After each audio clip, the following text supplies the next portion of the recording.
tere tulemast! Täna räägime millestki, millest me vist ole täiesti valesti aru saanud. Üksindusest. Mis siis, kui see polegi tegelikult karistus, vaid hoopis, ülim vabadus? Alustame ühe provokatiivse küsimusega. Mõtle korraks ausalt. Kas sa oled kunagi tundnud, et see pidev sotsiaalne elu, et see tegelikult hoopis kurnab sind? See on see tunne, mida paljud meist kogevad, aga millest me eriti rääkida ei umge. Ja siin tabab prantsuse kirjanik Dominique Fernandes, ma ütleks täiesti naelapea vihta. Ta ütleb, et jah, muidugi on seltsi elu vajalik, aga see sunnib meid pidevalt tegema kompromisse. Just need kompromissid on need, mis meid lõpuks iseendast eemale viivad. See viib meid järgmise mõtteni, ühiskonna võõrandav mõju. Iga päev, eks ole, me teeme teistega läbisaamiseks pisikesi järeleandmisi, aga aja jooksul hakkab see tunduma, nagu me kaotaksime tükkhaaval iseennast. See ongi see pidev kohanemine, kompromisside tegemine, enda painutamine teistele sobida. See on lihtsalt meeletult kurnav. Ja ainus koht, kus me saame sellest kõigest päriselt taastuda ja ennast uuesti üles leida, ongi üksindus. Aga siin on üks suur aga. Paljud inimesed kardavad üksi olemist. Ja miks? Sest nad ajavad selle segamini millegi hoopis, negatiivsemaga, isolatsiooniga. Ja just see eristus, see on absoluutselt otsustava tähtsusega. See muudab kõike. Isolatsioon. See on see negatiivne tunne, see ühenduse puudumine. Ja teate, seda tunneb tihti kõige teravamalt just rahva hulgas. Kirjanik Simenon kirjeldas seda ideaalselt. Sa oled toas, mis on inimesi täis, aga sa tunned end ikka täiesti üksi. See on isolatsioon. Sa oled küll inimeste keskel, aga puudub igasugune paris side. Ja nüüd jõuamegi selle selgituse kõige olulisema mõtteni. Vaadake, üksindus ei ole isolatsiooni pähmem versioon. Ei, see on selle täielik vastand. Isolatsioon on puudus, aga üksindus on küllus. See on teadlik valik, see on positiivne seisund, see on side iseendaga, mis annab sulle vabaduse ja aluse, et luua teistega päriselt siiraid suhteid. Ja see pole mingi uus idee. Tegelikult on nii ajalugu kui ka kirjandus paksult täis näiteid inimestest, kes avastasid selle tõe ja tihtipeale just kõige ootamatumates ja äärmuslikimates oludes. Võtame näiteks prantsuse kirjaniku Stendhalli. Ta ise oli kuulus seltskonnategelane, alati inimeste keskel. Aga mis on huvitav on see, et oma raamatutes seal kirjutas ta oma kangelased õnnelikuks alles siis, kui nad olid täiesti üksi.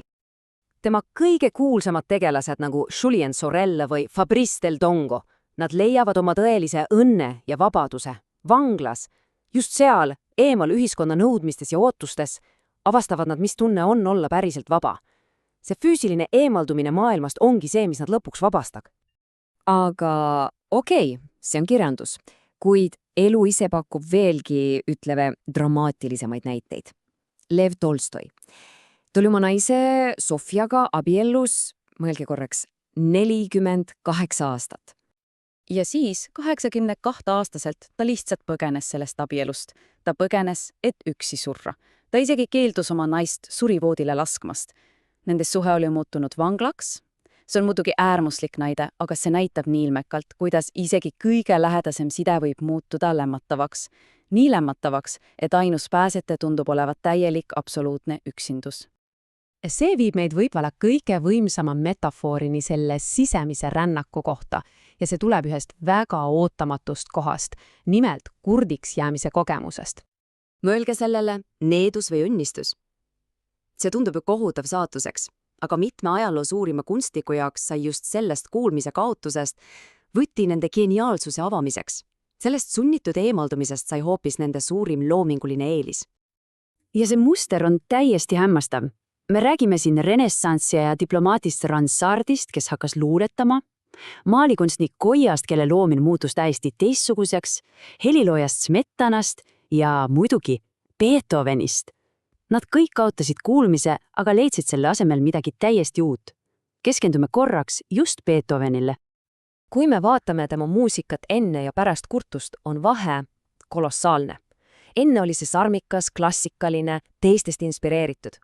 Aga pärast see muutus sügavaks, revolutsiooniliseks, täiesti unikaalseks, see tuli tema sisemaailmast, nii et point ei olegi selles, et kurtus põhjustas tema geeniuse. Ei, see vabastas selle. See sunnitud, intensiivne üksindus lõikas ta ära välismaailma mürast ja mõjutustest ning sundis teda kuulama seda, mis oli tema sees. Okei, aga mida meie siis sellest kõigest õppima peaksime? Me ei pea ju ootama, et meid vangi pannakse või et me kurdiks jääme. Kuidas me saame seda õppetundi oma elus rakendada? Siin tuleb appi filosoof Montaigne ühe väga ilusa metafooriga. Ta ütles, et me peame endale reserveerima ühe päris oma tagatoo. Prantsuse keeles arrière-boutique. See on sinu meele privaatne ruum, mis on täiesti vaba. See on koht, kus sa saad luua oma tõelise vabaduse. Koht, kus sa ei ole mitte kellegile mitte midagi võlgu. Ja see idee, see on tänapäeval olulisem kui kunagi varem. Me oleme ajastul, kus meilt oodatakse täielikku läbipaistvus, kus me peaksime kõike jagama ja oleme pidevalt ühenduses selle lõputu info ja teatemüraga. See tagatuba on selle vastumürk. Selle põhimõtte kehastus oli antropoloog Claude Lévi-Strauss. Kui ta oli 100-aastane, küsiti temalt, millega ta oma aega sisustab. Ja tema vastus oli lihtsalt geniaalne. Ma loen Platonit, mitte kunagi ajalehti. See ongi see, ta valis teadlikult oma rikkaliku sisemaailma, selle asemel, et lasta end neelata välismaailma kaosesse. Nii et see kõik jätab meid ühe viimase mõttega. Küsimus ei ole tegelikult selles, kas sa vajad üksindust. Sa vajad seda. Küsimus on selles, mida sa sellega peale hakkad. Üksindus ei ole maailmale ukse sulgemine, vaid see on oma enda maailma ehitamine. Niisiis, millise maailma ehitad sina oma tagatoas?